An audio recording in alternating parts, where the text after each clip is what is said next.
Here at Paddy Power, we're the home of the Money Back Special, with some incredible offers every single week. Check out the website or app today. Terms and conditions apply. 18 plus, begambleaware.org.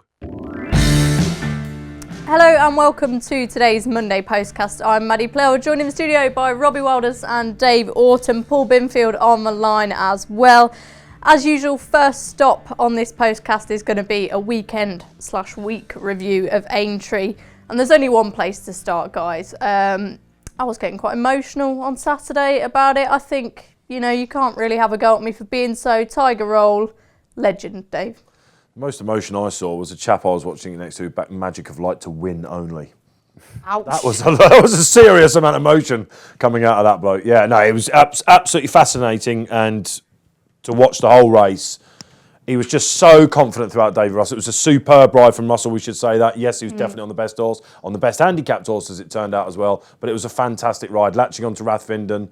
We'll talk about the meeting a little bit, hopefully. There was a lot of, sort of, I guess, a bias on the chase course, not just on the mile-made track, but on the National as well. You had to be up there. Team Mullins worked it out, didn't they, with all their runners, the ones that we're going to talk about. But you had to be up there. Rathvinden, to see Ruby Walsh up front in a National that early shows you exactly what they thought. It's not going to come from out the clouds. He just held on to him for that a little bit longer, didn't he? And the way that he took a pull coming into the home straight was just something to behold. Yeah, and does that mean we mark up the likes of One for Arthur's run, Robbie? I think we'd have to, yeah. There was a couple of eye catchers in behind that run massive races, wasn't there?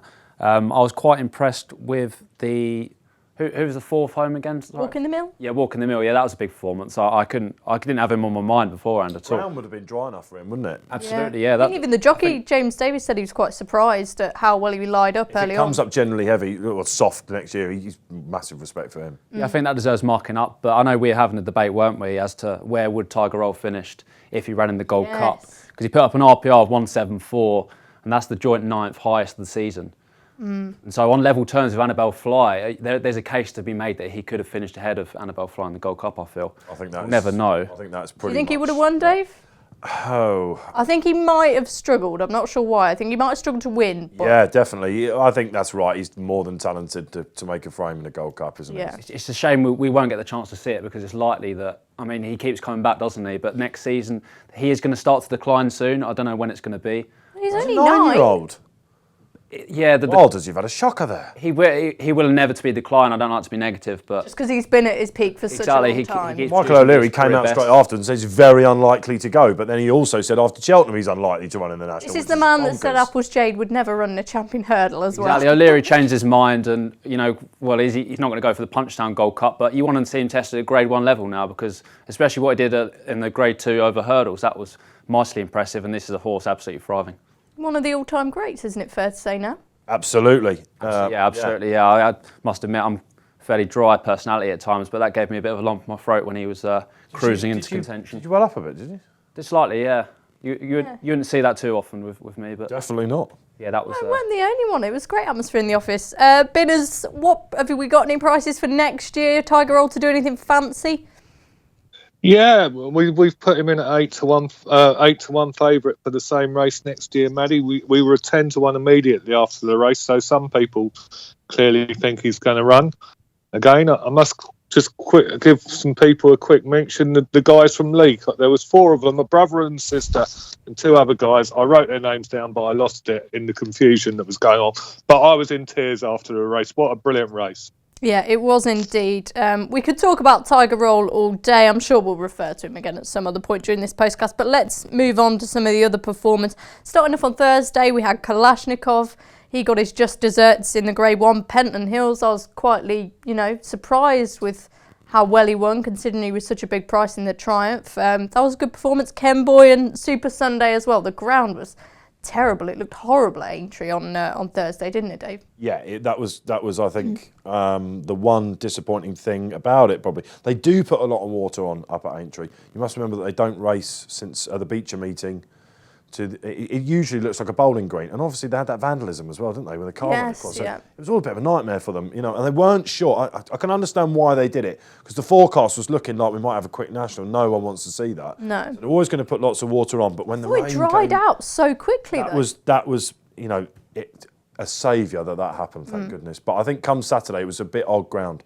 Just my general feeling about the meeting, and I am an Aintree fan, I do like it. I know that you said to us that you preferred it to Cheltenham, which is I'm pretty sure I'll bonkers. get. Wild, Yeah, isn't I it? can't see it myself. That's mental. No, it plays, I think it plays will. second fiddle. I'd say. Had a lot to do with profit, I think, didn't it? Pocket. Yeah, a little bit to do with my pocket. Talking out your pocket again, Maddie. Okay, but I just think that we're going to see that whether we can take some of the races, the big races, literally for next season. I'm personally not so sure. I thought last year when there was a longer break, that some of the races worked out. Might bite Native River, that sort of thing. Cheltenham's horses, the ones who came out of Cheltenham and won at Aintree, I think deserve upgrading definitely. Okay, but Thursday, a highlight, Kalashnikov, Kemboy was really Ruby Walsh on those front runners. He did a similar thing on Min, which we'll talk about in just a minute. Complete masterclass. Different gravy. Yeah, they worked it out from the start, didn't they? And what would he have done in a Gold Cup? Well, I mean, Yeah. do you think he's flattered by that then, Robbie? No, I was really impressed. But you'd have to feel that falling early in the Gold Cup certainly helped his chances here. He didn't come off the back of a top race. I agree with that. Planner's Oboes, I really liked him going into the bowl, but you just sense that the Gold Cup took quite a bit out of him there. And Nichols on Gold Cup morning said when the rain came, we knew we were up against it in the Gold Cup. It probably didn't help him. He Suspect stay. It's a bit laboured, didn't he? And Bristol Demai, probably you'd rate the race around him, I think. Yep. Just looking for Racing Post ratings in that race, we gave him a 177. So he's Gold Cup class, that's for sure. And I think with Kemboy, the funny thing is when he won the Savills Chase, everything went his way because, of course, they went no gallop. It was a great ride from David Mullington. It was almost a similar sort of thing at Aintree with Walsh in that he got his own way out in front. But the way he quickened off the back of the last, that was classy. Yeah, when he won the Savills, there was some people, not necessarily me actually, maybe at the time I was like, I sort of buy into this. The Mullins ride at Leopardstown was the best ride of the festival there. Nicked a little bit, but he confirmed that form with Road to Respect, who probably is. Nick Watts on this show last week told me that he was a horse that was in between 2 mile, 4 and 3 miles, and I think I have to probably concede that now. He looked a little bit like that, but the form's there in the book, isn't it? It is. We'll move on to Friday then. We had Felix Deji, Lost in Translation, Min, Champ, Cadmium won the Topham in awesome style. You don't often see Tophams won like that. A highlight from you, Rob? The highlight would have to be Min, yeah. I kind of thought the trip might be against in 2 mile 4, but again, Ruby Walsh just kept it simple from the front, didn't he? Made his own fractions and he absolutely routed the field. I got this one wrong again. I really like Waiting Patiently, but I just wonder if there's something amiss with him at the moment. He wasn't jumping with the same sort of exuberance. Do you think he's just perhaps not as good as the hype made him out to be? I'm not so sure yet. Well, I think it's probably fair to say he probably isn't quite as good, but he's still at his pomp last season, he was a 170 horse. He's not shown that at all this season. I thought his Ascot Chase win last year was awfully impressive. I know there's only Q card in second, but the way he won it was... Say only Q card, I mean an ageing Q card. But I've sold Q card down the river there slightly, haven't I? You have, absolutely. Two and a Since half. I will be listening, so... I'll retract that statement, but yeah, as Dave touches upon, Q card was past his best. Waiting Patiently, put him away for the season. Cheap pieces, that was weird, wasn't it? Was a strange move, wasn't it? What do you make of that? Yeah, strange decision. It seems like they're going to have a real good look at him now and see that there's must be something bothering him, I'd say, because he's just not hitting the heights of last year. I'm not so sure about that, but interesting. You think we should keep an eye on him? Dave, it was a happy day for me anyway. Big loss. Here we go. The Mile Novice Chase, of course. I was nowhere near the office and I was watching it and I was like, Monday, how long have I got till Monday?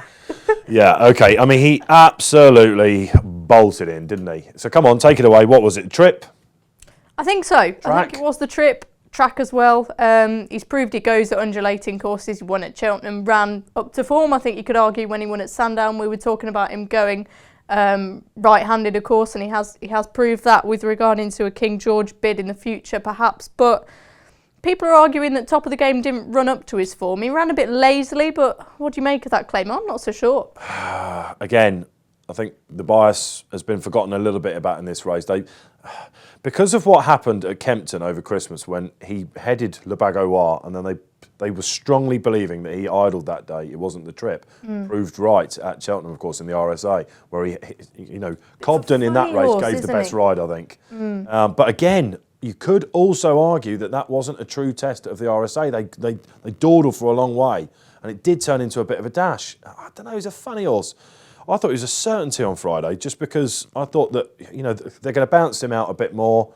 I thought Lost in Translation with Tizard's form, I sort of bought into that a little bit. I thought he would get outstayed. I think it's a ride that Cobden would want to get back. The track probably didn't the suit horse him at all. wasn't travelling well enough, though, was he? He wasn't, but the problem is, you've got one horse to beat, and I think he just gave him that little bit too much rope. And when you get caught out at Aintree at that fourth last, it is a long way home to try and make that ground up. And no one was doing it on the week. He was about £10 below for me at RSA. Okay. Do you take that form literally with Lost in Translation? Yeah, I just wonder. I'd still have top of the game as the bigger Gold Cup prospect, to be honest. That might Shocker. That might not. A lot of people might disagree with me. Logically, he is though, isn't he? I mean, he's won the RSA. Yeah, I just wonder whether he needs just quite a bit of time between his races. I don't think he handled Aintree as well. Some trainer though, isn't he? To go have that, a really disappointing Cheltenham, and it wasn't looking like at the meeting that the other horses were quite coming up to scratch, and then 2 Grade 1s in the space of 48 hours. I think Lost in Translation looks all over a King George horse. You'd agree with that? Yeah. I've got the stamp there. That's fine. But he did win it easily, didn't he? It wasn't. He looked quickened impressive. after the last. He always promised to be better over 3 miles, didn't he? I mean, I was a bit disappointed over top of the game. I didn't have a bet in the race. I just thought I wanted to see a Denman-esque type horse coming out for next year's Gold Cup. Having sort of bought into him a little bit in the RSA. I haven't been with him at all, this horse. He's shown a few quirks and what happened at Exeter and things like that, and Kempton at Christmas. Does he have the best constitution? Some people could say he went in snatches, I suppose. I think that Nichols was right to not criticise anything about the run, just say it's just one that we'll learn from. Okay. Binners, we've spoke about Min, glowing reports from him, and Lost in Translation. Any prices on them for next season? Yeah, Maddie, well done with that Lost in Translation. He's 10 to 1 from 20 for the Gold Cup. Dave just mentioned the King George for him. He's an 8 to 1 poke for that. My personal performance of the day, I was all over Emitom in the Sefton Novices Hurdle. He was beaten by a very great race, beaten by a very good horse in Champ, who's now 8 to 1 favourite for the RSA from 20 to 1. But I spoke to Warren's assistant at Cheltenham the following day, and they certainly haven't given up hope for Emitom, and there'll certainly be some big races for him in the future. Yeah, some good horses have won that in the past, haven't they? With the likes of Thistlecrack, etc., etc. Oh, then again, coming out with that one. Santini, of course, had a year before. Still a decent horse, isn't he? Yeah, absolutely. I think that we have to be positive about that form. Bar maybe Tiger Roll. Was that the ride of the week for Mark Walsh, who, let's face it, just jumped on the horse after Barry had that unfortunate fall. I thought it was a brilliant ride. Whether you were on the horse or not. I couldn't see why they were going 3 miles. I thought it was a speed horse, but he's just very, very classy, isn't he, Robbie? He certainly is, yeah. What do you think they'll go chasing next season with Champ? Or Market certainly suggests so, doesn't it? Yeah, he'd be a very interesting prospect. We never know how these horses are gonna jump, but he'd be right at the top of my mind for the novice chasers. He's a 7-year-old, isn't he, already? You don't like 8-year-olds in these championship races at Cheltenham, do you? So, I mean, it's they don't tend to win the championship races. So that's a good point. We're all assuming that he's going to go over fences. Well, I know Martin Brassel highlighted the Stayers Hurdle for City Island, didn't he? Yeah, and I think that Ballymore, we now have to seriously treat it as a very good race. Brewing up a storm on Saturday. Right forecast, Sam's profile. He's a very interesting horse going forward. Yeah, indeed. And Saturday, we've spoke about the National Reserve Tank shock winner again. Dave, you mentioned another win for Colin Tizard. I was impressed with him. He looked pretty smart, but I'm not really sure of those in behind. No, and I mean, we gave him a 151, which is just a huge jump up in form for him. I covered that race for the Post on Saturday and in the analysis and said it was an average-looking Grade 1. Look at the previous winners of that race. Black Op, fair enough, didn't go on this year, but had some top form. Finian's Oscar, York Hill, Nichols Canyon, Simon Sig, Spirit, Sun, Pedlar's Cross. It can go to a really good one. And again, he was always up there. He kept it simple in a race where they either didn't get home in behind. It was a bit of a messy race. I know that One for Rosie, One for Rosie of the Tristan Davies camp were unhappy about a lack of pace for him in that. He was coming just out of handicap company. Brewing Up a Storm looked like he'd just done enough for me for the year in that. And Angel's Breath, what do we do with Angel's Breath now? Considering putting a hood on him, and he's got a bit to prove going into next season. I thought it was a weird one, Robbie, because they didn't seem to go too fast and they were all in a heap, but then the winner stretched clear as if the others didn't stay. It was a bit bizarre. It was, yeah. I think you have to mark Reserve Tank down by virtue of that lack of pace as being a real horse to follow for the future. He's only 5 years old. he's improving all the time. And something I spoke to you about in the office was the fact that he's a son of Jeremy as well, and Jeremy's notoriously go better with a bit of dig in the ground. He's done that on good ground. I'd have him down as a superb prospect as a novice chaser next season. Yeah, he's a Colin Tizard trained novice, so I'm going to like him by default, aren't I? Or newer, before we move on to if the cap fits, would you be fancying him for Cheltenham next year? No. No. It's just a terrible division, the Arkle division. Us and them again finished second. It was interesting, wasn't it? If I've been banging on about this bias, but or newer, you were wondering. On paper, there was a lot of pace, and Destrier even of Dan Skelton's had won his races by going forward. They held him up. He came through with a good chance. I think he's a nice horse going forward. But us and them raced more prominently than he often does, second in the Arkle, of course. But he just always finds a way to get beaten, doesn't he, this horse, which is unfortunate. He whacked a couple of fences at a crucial time and he's coming back all too late. I think everything went right for All-New. That's his big day in the sun. Yeah, Robbie, I mean, this division's really missed Laricheburg, hasn't it? Oh, absolutely. Layla, Lawler, however you pronounce it. Yeah, I can't figure out Layla at all. I thought I'd give him another chance on a slightly better surface at Aintree. We know he won the top novices hurdle last year, but he was just absolutely flat again. I'm just struggling to believe that Cheltenham display because he was just so impressive that day when he had Dynamite Dollars and Deafy the Soy in behind. He's not replicated those heights at all since. No. And what do you do with him? I'm not so sure. All newer kind of reminds me of Black Corton last season in a way. I know they're different kind of horses, run over different trips, but All Newer was always considered a kind of good ground summer horse, sort of maybe one for handicaps to have a bit of fun with, but he's really exploited opportunities in quite a weak division. And as you guys have said, I wouldn't have him on mind for the sort of champion chase race like that next year, but he probably did deserve a big race win. And I know a race that you'll want to talk about, and all of us will, because it was an absolute thriller, and that was the Stayers Hurdle won by If the Cap Fits. You were sweet on him beforehand. It was, yeah. I tweeted at the start of the week, I thought 12-1 was quite an interesting price for him there. I always thought he shaped like a bit of a stayer. The step up to 3 miles has helped here. Thought Sean Bowen was excellent in saddle as well. First grade one for him. First grade one, richly deserved. First of many, I'd say. He switched If the Cap Fits, didn't he, before the last. That probably helped his cause. I know he didn't jump the last very well, but he was so strong in the finish, and you'd have to say Apples Jade probably wasn't quite run up to form, but I'd have If the Cap Fits down. Good to see her bounce back to an extent. It was a better performance. We're not going to say it was the same. She was in the same form as when she won the Irish Champion and the Hatton's Grace, etc., but this was a step in the right direction. I'd certainly, with Harry Fry's sort of tendency to send horses to Punchestown, I'd be quite intrigued if the Cap Fits goes for that 3 miler there. I'd have him down as one of the very big players in that race. Dave, a lot of people were saying the words race of the season after that. Oh, it's fantastic. Again, lucky enough to cover that in the analysis section. It was a pleasure to write about. Giving the weight to the 2 mares and walking through that last hurdle. He was down on his nose. I thought the 14/12-1 for the Stayers, although he's never raced around Presby Park, of course. He was supposed to go to the Supreme last year and he got injured. So that's one question mark about him. I thought 14-1 was perfectly fair. Okay. Cheap pieces, of course, on helped him as well. Yeah, I think Lazy they in need the to keep them on, don't they? Roxana, a brilliant performance. I was on her. I thought she was going to win at one point. I think that's just as good as she is. Whereas Apples Jade went out to the right again, didn't she? And I thought she put up an outstanding effort in defeat, considering she got taken on by Sam Spinner and went right and then walked through the last. It was indeed. I know we've already gone through Thursday, but we didn't speak much about Super Sunday beating Bouvedere again. Bouvedere just not, for whatever reason, it was a great run, but many people were expecting him to win, Dave, and he couldn't. It was a strange finish, that. Super Sunday massively, An underrated deserving. horse. Yeah. Yeah, exactly. And Chase Time, Apples Jade, we've just been talking about there. It's just more solid. I don't know. Nearly being brought down with Bouvedere, you probably say it cost him a little bit more than he was beaten. I probably would have thought so. Whereas a lot of people say, well, he had a lot of time to reorganise, but it certainly didn't help him. It's just not quite. I think basically, if you're a novice stepping up into the champion hurdle division, or Espoir de l'Aisne, especially, you're quite happy with what you've been seeing since, I think. Yeah, what do you make of him, Robbie? I just don't think Bouvedere was suited by the way that the race sort of panned out. It turned into a real stamina test. He's an out-and-out 2 miler, and Super Sunday probably just outstayed him, didn't he? As you say, underrated horse. Is that his 3rd grade one now? He's won the Irish Champion Hurdle, the Punchestown Champion Hurdle, and now he's won the Aintree Hurdle. Coral Cup. The Coral Cup as well. Very good horse. But he's been finished 2nd, 3rd in so many other top-class races, and he probably doesn't get the respect he deserves.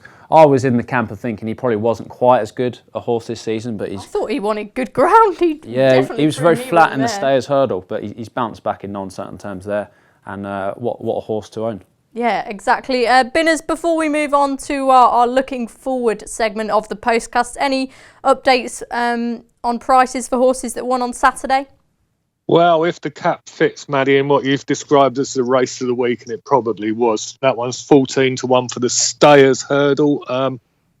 We've given all newer a quote of 33-1 for next year's champion chase. For me, the highlights of the day were Keeper Hill getting third at 25-1 in the Grade 3 handicap hurdle on the opening race for my friend Max McNeil. And I was on the panel at the London Racing Club last week, and afterwards I met John Phelan in the bar, who owns All Newer, and he was very, very sweet on that horse. So well done to John. Very nice fella. And he gave me a glass of champagne afterwards, which was even nicer of him. Anyone who gives you free drinks is an immediate friend, but we can't blame you for that, Binners. That'll do us for this section, and we'll be back in just a second. What's my horse's handicap? The fact that you're backing him? Everyone loves a newbie. That's why Paddy Power Games are giving all new customers 60 free spins on daily jackpot games. New Paddy Power Games customers only, one per customer. T's and C's apply. 18+. BeGambleAware.org. Welcome back to this Monday Postcast. Now we're going to look at some of the weekend action. Our first port of call will be Newbury. Some great draws on this card, Dave. We were talking about how you can spot stars of the future. Let's start off with the John Porter then. This could be a pointer for some of the good staying events this season. Anyone take your eye in? Well, it's not a bad lineup actually at the 5-day decks. The likes of Communique for Mark Johnson, who's got to step up a little bit now. He might have a bit more offer to as a 4-year-old. He's a big tank of horse. Defoe will probably head the anti-post market, I'm imagining. For Roger Varian, if you remember, he got nutted in Germany, didn't he? When he's very much ground dependent. Did he win it last year? Actually, that's a good point. He might have done, didn't he? He won a big race there. He did win it last year, of course. 5-4 shot. That's right. They smashed him, didn't they? Young Rascals in there for William Aggis. Like that horse. Big horse, but a big year for him. Mutasadir. Yep. Mildenberger. Big Marmello. It's this time of year, isn't it, where we're going to talk about midweek racing on these shows. Sometimes we're like, well, I haven't really had a look. It's just mundane jump racing. Now that we've got evening racing coming back and flat racing as well, and still the jump season to go, there's so many horses to look at. Robbie, who would? Yeah, I'd be quite interested in Defoe in the John Porter. I did our stable tour with Roger Varian, and he was saying he was going to look into turn Defoe into a real staying horse for the campaign. This would be a nice pipe opener. As Dave said, he won the race last year. I'll be interested to see how he goes. Ascot Gold Cup might be too far a stretch, but there's a lot of good opportunities for these staying horses. Aren't there? He's been gelded now as well. Remember he ran in the Arc. I was there that day. He went wide all the way, didn't he? And he's just paid for that. Good horse, but on a bit of a recovery mission. And we'll go on to the Fred Darling then, officially the Dubai GT Freak Stakes. I'm relieved. Dancing Vega's in. Happy days, I'm with you. Dandu is also in there for David Ellsworth. But Rafe Beckett's Dancing Vega won really nice maiden at Doncaster last year, showing smart level of form. Form's worked out, listed winner come out of it already. That race has historically produced classic winners. They weren't going to give her a trial actually, but now I think she's improved over the winter. She was 50-1 for our 1,000 guineas. She's now around about 14-1. Dandu, of course, was just touched off in the Rockvale. A little bit unlucky maybe not to win that, but just wonderful.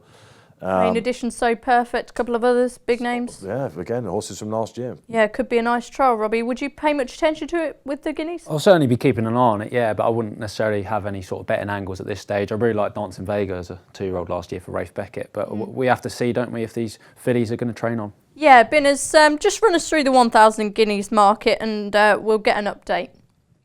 Yeah, Skitter Scatterhead's the market, Maddie, at 8-1, then it's 10-1 Fairyland and Just Wonderful, 12 Lady Kaya, and then Eastern Dancing Vega on 14s, and it's 16 the rest. Yeah, so if something comes out and wins really impressively, I'm sure that'll shorten up. Maybe Dancing Vega a prime candidate to do so, Dave. You never know with these fillies, do you? Like how much they've improved over the winter. It's very tricky as a punter if you're going into it. You've seen some bubbles burst in this race, that's for sure. Definitely. Hopefully one bubble that won't be burst is Too Darn Hot's in the Greenham on Saturday.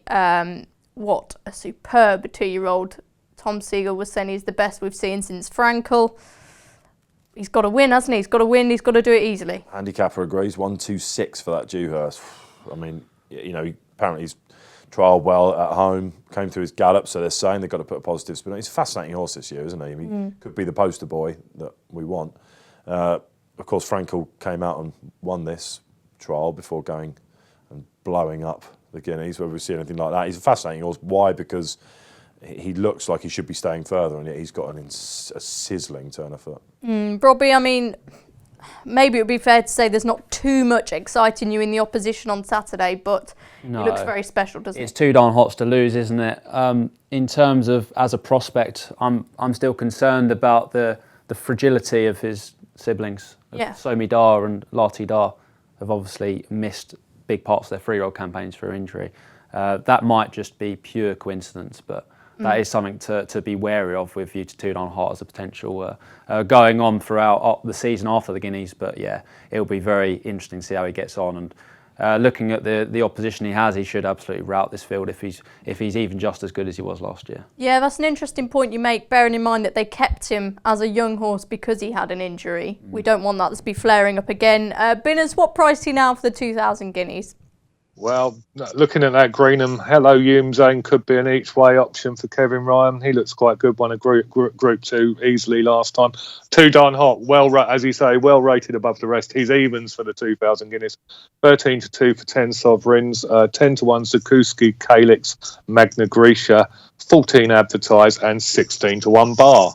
Brilliant. Fingers crossed we can see Too Darn Hot return with a victory. But the wonderful thing about this time of year is that we have the return of the flats and the jumps still going. It's Ayr's big weekend with the Scottish Grand National, and the Scottish Champion Hurdle is always a competitive event. Binners, do you have any prices? We do indeed, Maddie. Yes, we've got 5-1. New Negra heads the market. Then it's 7 Malaya, Mr. Fisher and Vidana Blue. 8-1 Rhodesian, 10-1 Leon Cavallo, and 12-1 the rest. Who's of interest, Dave? This is a handicap, of course. Last year, I seem to remember, it was a really, really funny race. But they crawled for a long way, and everything had a chance to out, and it was about who had the best turn of foot. Nube Negra for Dan Skelton and Harry Skelton. I think it's fair to say that Harry, when third last time, he came in for a lot of stick that ride. You watch it back, he gave him an incredible amount to do. He had been brought down at Taunton the time before in an OK race when he looked like he was coming. He's just been a really unlucky horse. He needs everything to go right. You suspect the fact that he's only been out 3 times, he might have had a few problems, but everything looks right for him here. And he's number 15 at the weights at the moment, so he's going to be getting weight from a couple, and 5-1 at the moment-ish. I think then you can sort of certainly see the case. They know how to win these 2-mile handicap hurdles, it's a big day, don't I think, they? if everything goes right. Yeah. Robbie, what do you make of it? Some good horses. Mr. Fisher's in there. Mr. Fisher is in there. Novices, very interesting going into open company in this race. I actually had a good look at the race last night. I've had a couple of bets already. Back Brain Power, I thought he was interesting. He's been dropped £5 for what his is that being about? pulled up in champion. You've backed Brain Power. Yeah, I just think this is perfect. What sort of odds are you getting on him? Hundreds? 20-1. Big field, be suited by this strong pace. 153, he can definitely win a handicap off that mark, I'd say. I know he missed the engagement in the Aintree hurdle on account of the ground. I can see him going well. The other one was Leon Cavallo. I find it difficult to forget his third in the Galway hurdle behind Sharjah, with Bedrock in behind, Laricheborg in behind, cast iron form. He was meant to run the Betfair hurdle, but on account of equine flu, that was obviously cancelled. That was meant to be his prep for the county hurdle, and so they had to go fresh to the county hurdle. Ran okay in that midfield. That should put him right for this, and I expect him to go well at a fair price as well. He wasn't even in the top 5 or 6 in the betting, and he should be nice odds. Mr. Fisher's in there too? Yeah, I just mentioned him. It'd be good to see how good these novices really are. This flat track for him, I think. I thought that at Haydock. Kia Dudery ran well in the 4-year-old race, didn't he? Yes, indeed. Yeah, we didn't think it was a strong Supreme Division, did we, going into it? Hence, Fakir was taking shots, not just because of Sir Eric as well. But Fakir, I don't know. Flat track for him, I think. Brain Power, that's madness. I don't think so. He won the handicap a couple of years ago of 149. He's only £4 higher. 2 runs ago, he won the international. Yeah, the international, that race at Cheltenham. Dana Blue's in there as well, isn't she? The ability's there. He just needs good ground and a strong pace to him. Yeah, it'd be interesting to see who Nicky Henderson runs. He always runs a good horse in that, doesn't he? We will see indeed.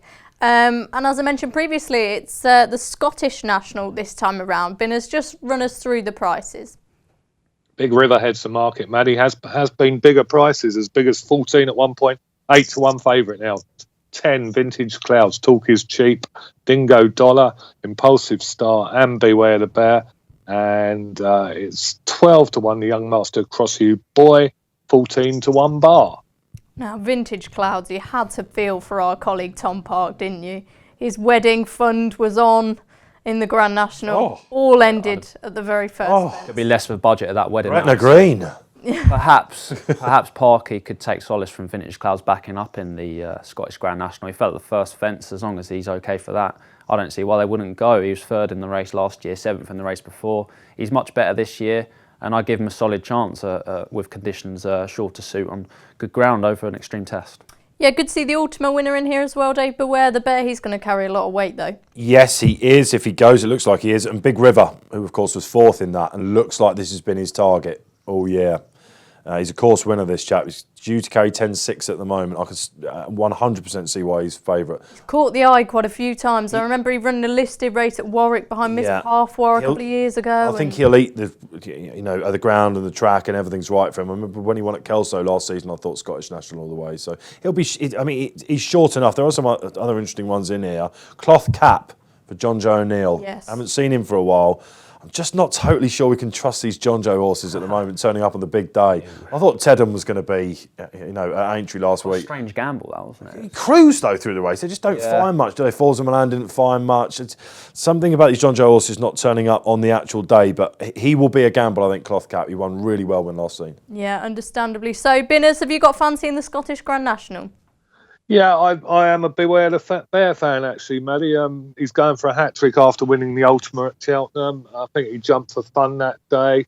And I also think that air will really suit him. So I'd love to see Beware the Bear complete the hat-trick. He's also just nothing in front, does he? Even at Cheltenham, you saw him jinking, even with the blinkers on. He's a proper stayer, isn't he? Great jumper of a fence. Rated 160 now as well. That's huge. Very, very high, yeah.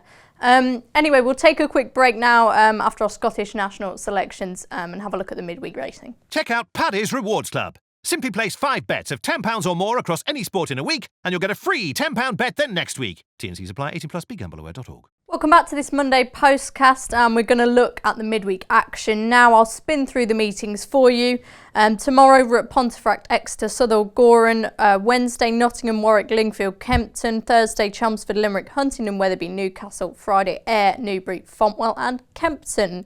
Dave, me and you were having a look through this beforehand. A lot of variety this week, as you'd expect. Start ramping up the midweek flat action now. Yeah, the Further Flight Stakes at Nottingham. It's always a good card. That flat fans absolutely love this meeting. There's a good condition sprint as well. Only 4 runners from what we can see on the deck so far, so a bit disappointing there. But there are some good horses in there. Amazing Red for Ed Dunlop has got to give weight to Palasta. Remember her? Yes. Yeah, she could be much, much better this year, couldn't she, as a 4-year-old? She's got loads of size about her. She'll state, and Ryan Moore is jocked. He could have ridden Amazing Red. Yeah, exactly. Not in the UK, but some decent French trials as well. The Jebel and races like that, always worth keeping an eye on. Robbie, what did you like the look of this week? I've got a few, Maddie, to look at. I spoke on this podcast actually a couple of months ago about You Can't Call Her That, who has a far inferior hurdles rating than chase rating. She didn't actually run at the time I put her up, but she's rated 96 over hurdles and 142 over fences. She has an entry over 3 miles at Limerick on Thursday. Absolutely thrown in. That was a curveball. I wasn't expecting you to say that, to be honest. I mean, £46 disparity. I mean, we know it doesn't always love your translate. Irish racing, don't you? I do, yeah. I do have a couple in Britain as well. The second is David Pipe's Legal History tomorrow. He mightn't be much of a price, I fear, but he's going the right way. He won a really good competitive juvenile handicap at Ascot on his last start. He's gone up £7, dropped back a triple suit. And the third one is River Wild in the listed 2-mile 4.5 handicap chase at Ayr on Friday. Maybe Gretchen Park in the dispersed partnership could celebrate one of their last big winners. The ground was against him in the plate. It was all wrong that day. He was pulled up, but his start before at Haydock, he was really eye-catching when he fell. A mark of 150, I could see him being better than that, and he's on my radar as well. Okay, Binners, where are you out and about this week? What do you fancy? Well, I'm looking forward to the 2-day meeting at Newbury. Maddie, the 4:10 on Friday is a conditions race that often is very informative for the future.